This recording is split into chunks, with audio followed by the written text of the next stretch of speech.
दोस्तों नमस्कार, मैं शिवम चतुर्वेदी और आप सब लोग देख रहे हैं हिंद वॉइस चैनल। दोस्तों आज बात की जाएगी पीएम केयर फंड को लेकर, जो कि सरकार ने अब साफ साफ शब्दों में ये कह दिया है कि PM care fund public authority नहीं है। मतलब कहने का ये कि जो पीएम केयर फंड है जो जनता के लिए बनाया गया था, अब उसका जनता से कोई सरोकार नहीं है।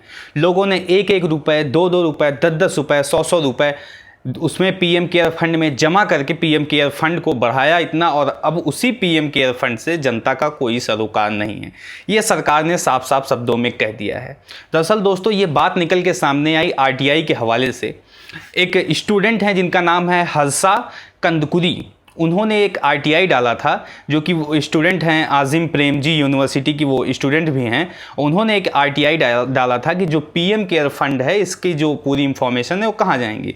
और उसी आरटीआई के हवाले से ये बातें निकल के सामने आ रही हैं कि जो पीएम केयर फंड है वो पब्लिक अथॉरिटी नहीं है। मतलब पब्लिक का उससे कोई सरोकार नहीं है, कोई लेना देना नहीं है।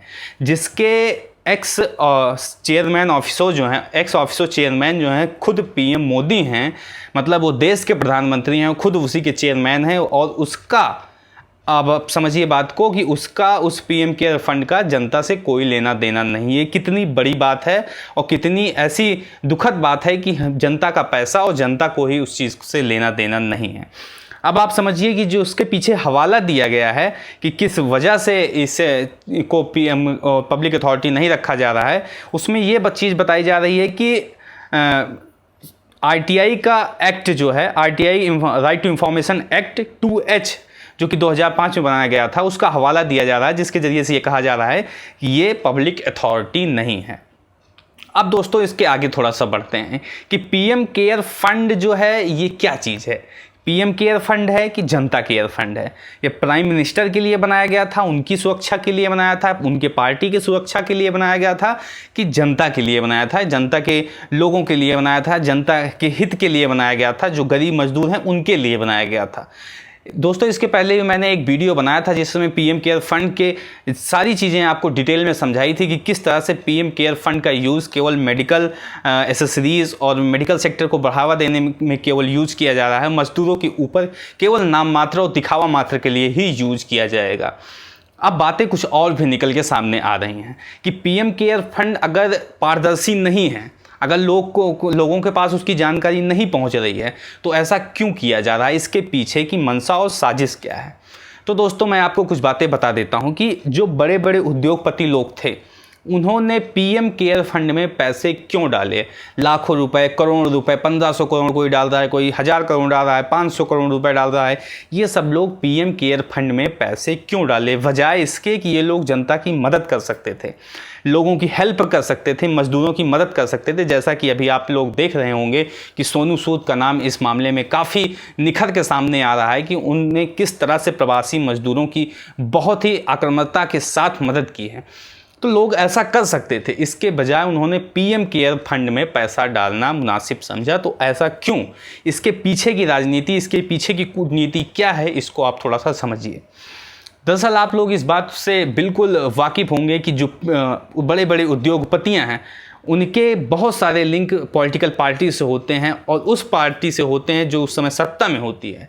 और यही वजह है कि पीएम केयर फंड में पैसे डाले गए बजाय इसके कि लोगों की मदद किए जाए। अब लोगों की मदद करेंगे तो वो लोग पलट के उनकी मदद तो नहीं करेंगे, लेकिन अगर वो सरकार की मदद करेंगे, पीएम केयर फंड में पैसे डालेंगे, जिससे सरकार कहीं ना कहीं और जगह पे यूज़ में ले सकती है, जहाँ पे वो चाहे वहाँ पे यूज़ कर सकती है, क्योंकि उसमें कोई पारदर्शिता नहीं है।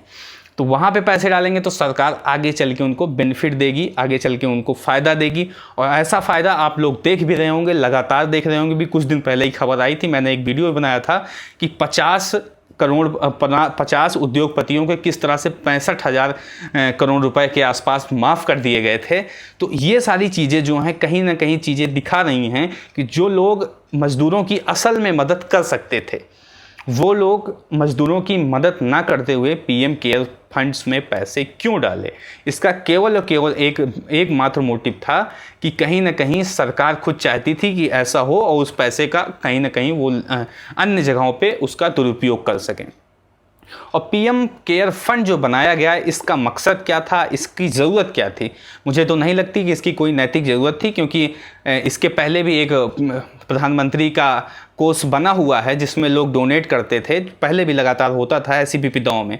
लेकिन कोविड-19 आने के बाद एक अलग से पीएम केयर फंड बनाना जिसका कोई रिलेवेंस नहीं है, कोई बेस नहीं, कोई आधार नहीं है, ना तो कोई उसका संवैधानिक तौर तरीका है जिसकी वजह से उसको सही तरीके से जस्टिफाई किया जा सके। तो ऐसे में पीएम केयर फंड का बनाने का केवल एक मोटिव था, और मोटिव है कि किसी न किसी तरीके से जनता को मूर्ख बनाकर उससे पैसा ऐंठा जाए और उसका अन्य जगहों पे दुरुपयोग किया जाए। केवल और केवल एक मोटिव सामने आ रहा है। और वही अब जो जिस तरह की बातें अब आरटीआई से निकल के सामने आई कि पीएम केयर फंड जो है पब्लिक अथॉरिटी नहीं है, ऑडिटेबल नहीं है, इसका ऑडिट नहीं किया जाएगा, किसने कितना पैसा दिया, कहाँ लगाया गया, इन सब का ब्यौरा नहीं दिया जाएगा, खुले तौर पर इन सब का ब्यौरा नहीं दिया जाएगा, तो इससे एक बात ये सीधा सीधा जाहिर हो जा रही है कि कहीं ना कहीं पीएम केयर फंड्स के पीछे जो मंशा विपक्ष बता रहा था, जो मंशा लोगों के अंदर पल रही थी, वो कहीं ना कहीं अब सच होती हुई दिखाई पड़ रही है दोस्तों। तो दोस्तों, आपको ये वीडियो कैसा लगा इसको कमेंट बॉक्स में बताएं। साथ ही साथ वीडियो को लाइक करें, शेयर जरूर से जरूर करें और चैनल को सब्सक्राइब करना बिल्कुल मत भूलें। मिलते हैं दोस्तों इसी तरह किसी और वीडियो के साथ, तब तक के लिए नमस्कार।